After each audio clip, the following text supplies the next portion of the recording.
daratan dan perairan adalah dua unsur penting dalam kehidupan. Manusia tinggal di daratan dan mendapatkan sumber kebutuhan pokok untuk kelangsungan hidupnya dari daratan dan perairan. Sekitar 12.000 tahun yang lalu, Pulau Sumatera sudah dihuni oleh manusia berpostur tegap. Mereka memilih tinggal di pinggir pantai. Di sini, makanan melimpah dan mudah dijangkau. Karena itulah, mereka membangun rumah sederhana dengan bahan dari alam, seperti kayu dan dedaunan. Karena tinggal di pinggir pantai yang terkena pasang surut lautan, mereka beradaptasi dengan membangun rumah panggung. Mereka bertahan hidup dengan berburu dan mengumpulkan makanan dari alam. Hewan yang mereka buru antara lain babi hutan, gajah, kambing, ikan, dan ular. Sedangkan makanan yang mereka kumpulkan dari alam berupa umbi-umbian dan buah-buahan. Jika sumber makanan di tempat tinggal mereka habis, maka mereka pindah mencari tempat baru yang dapat memenuhi kebutuhannya. Mereka pindah dari wilayah pesisir ke pedalaman. Biasanya, mereka menggunakan sungai sebagai panduan arah. Ketika mencari tempat baru, mereka juga membangun tempat tinggal sementara.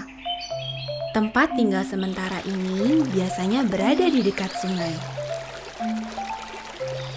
Selain menjadi panduan arah, sungai memiliki fungsi lain, yaitu sebagai sumber air dan sumber makanan.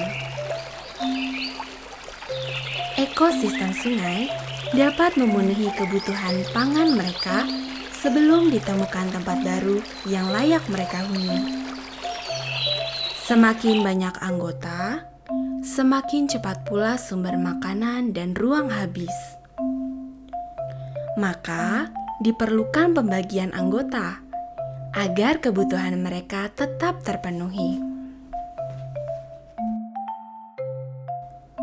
Ketika mereka menemukan goa atau ceruk, maka mereka akan menggunakannya sebagai tempat tinggal. Goa dan ceruk digunakan sebagai tempat tinggal karena dapat memberikan perlindungan dari panas matahari, hujan, dan suhu lingkungan.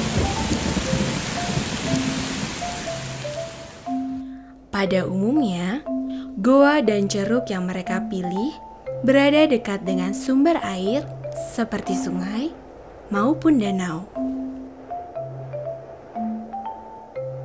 Pada suatu waktu, mereka menemukan sebuah goa yang memiliki ruangan yang cukup luas. Goa ini terletak di dekat Danau Lutawar. Bagian dalam goa itu juga kering dan terlindung. Mereka kemudian tinggal di goa ini. Goa tempat tinggal mereka ini sekarang dikenal dengan nama Loyang Mandale. Masyarakat setempat mengenal ceruk atau goa dengan sebutan loyang.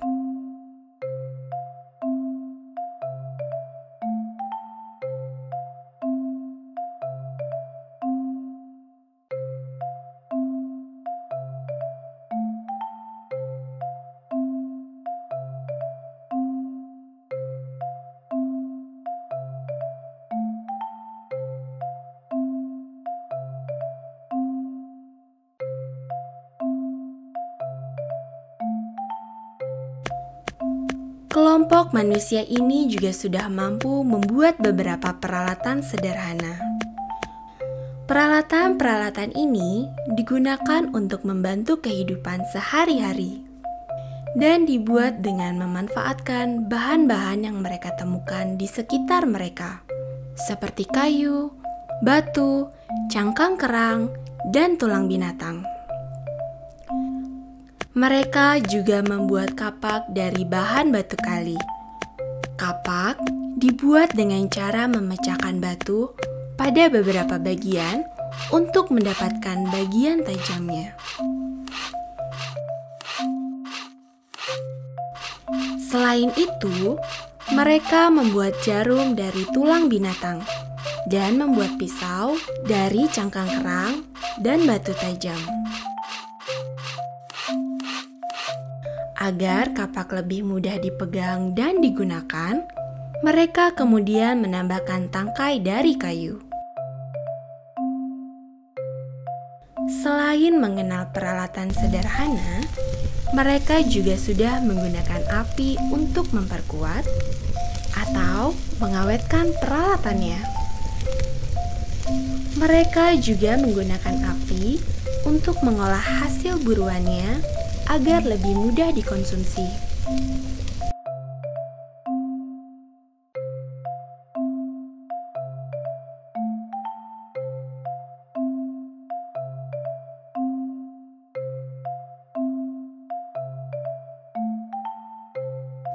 Sekitar 5.000 tahun yang lalu, datanglah kelompok manusia Austronesia.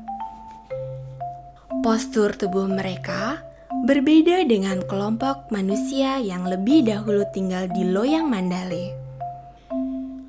Pada suatu ketika, kedua kelompok manusia ini bertemu di loyang Mandale. Kemudian, keduanya hidup berdampingan di loyang Mandale dengan damai.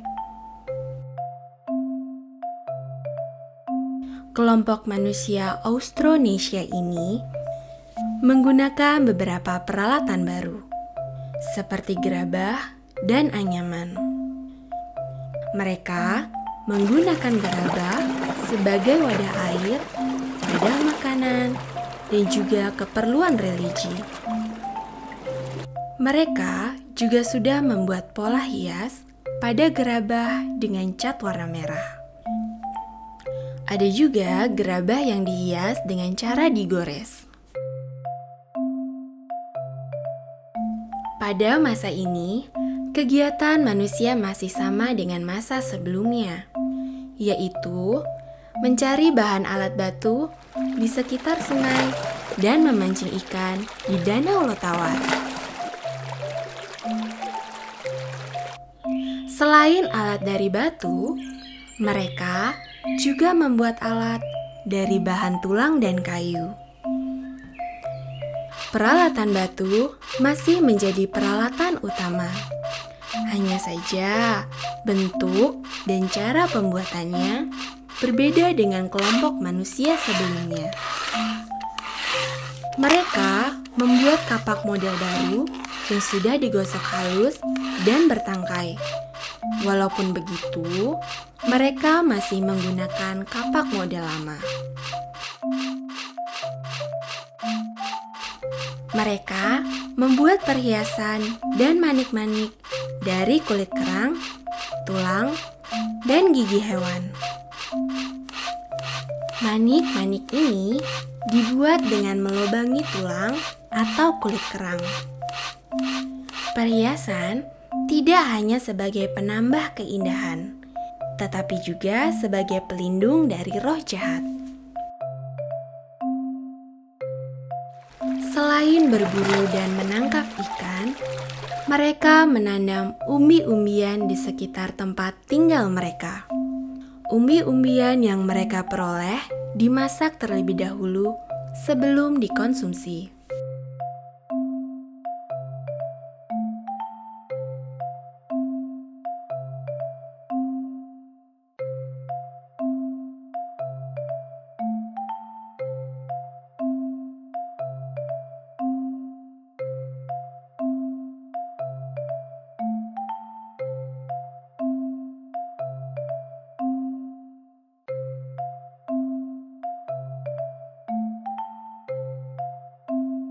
Ketika ada anggota kelompok yang meninggal dunia, mereka akan menguburkannya dengan tata cara mereka.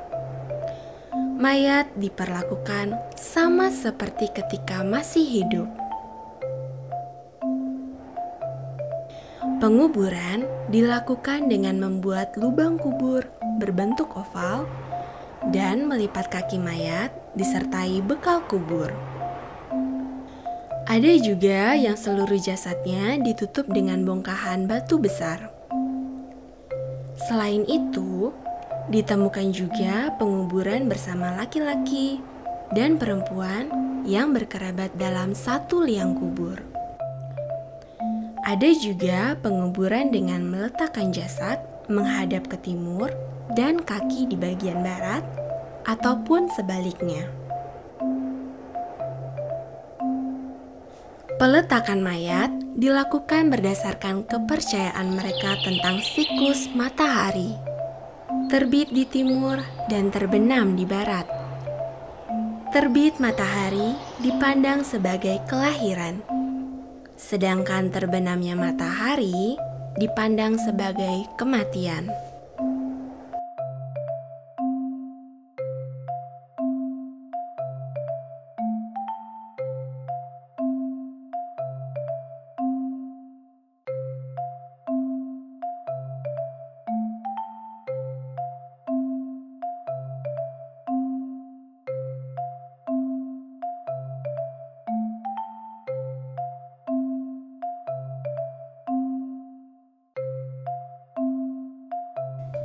Sekitar 3000 tahun yang lalu, terjadi bencana gunung meletus. Penghuni Loyang Mandale berpindah mencari hunian baru di seberang Danau Lotawar. Mereka memilih lokasi itu agar tidak kena hembusan awan panas.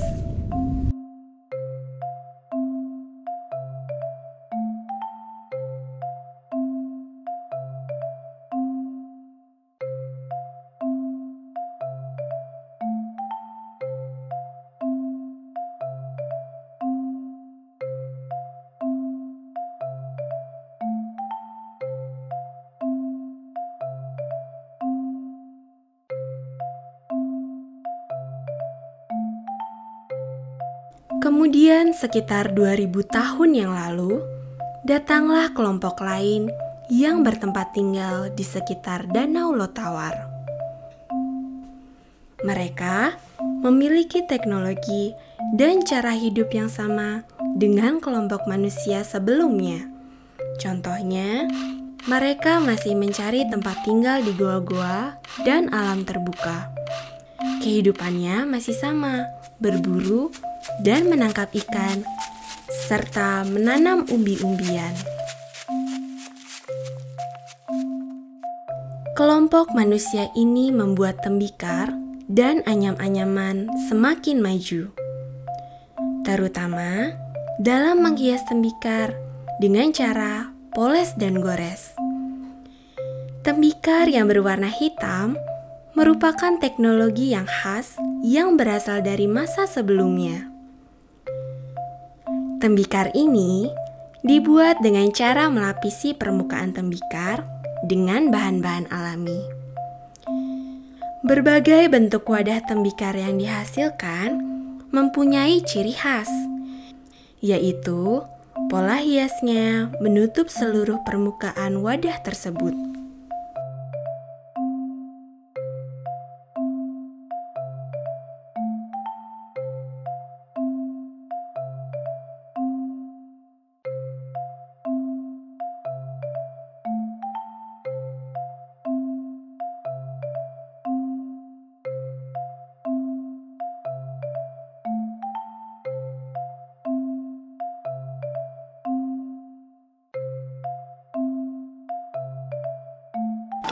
Ketiga kelompok manusia yang tinggal di sekitar Danau Lotawar tetap tinggal di sana dengan berbagai aktivitasnya, seperti membuat alat batu, memasak, berburu, menangkap ikan, dan lain sebagainya.